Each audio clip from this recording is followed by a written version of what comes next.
चंदन यात्रा पाई जिलापालଙ୍କ क्षेत्र परिदर्शन ता 15/4/2026 रिख महाप्रभुଙ୍କ चलित वर्षर चंदन यात्रा को परंपरा अनुजाई और श्रृंखलित भाव संपन्न पाई जिलापाल दिव्यज्योति परिडा परामर्श देइछंती।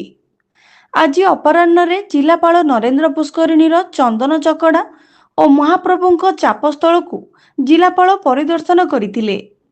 चंदन यात्रा समय रे शांति श्रृंखला रक्षा, ट्रैफिक नियंत्रण, गाड़ी चलाचल पाई स्वतंत्र व्यवस्था, भीड़ नियंत्रण, आलोक व्यवस्था, स्वच्छता और परिष्कार परिच्छन्नता, सूचना केन्द्र व्यवस्था, पानीय जल व्यवस्था, सांस्कृतिक कार्यक्रम व्यवस्था, स्वास्थ्य व्यवस्था इत्यादि सुव्यवस्था करने को जिलापाल संपृक्त विभाग मानक निर्देश देइथिले।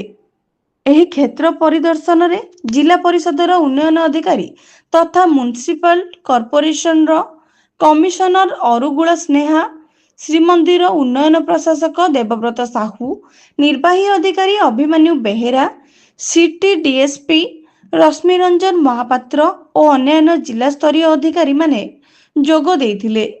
पुरीरू bureau report, Kalinga Sambad, live Odisha, Bhubaneswar.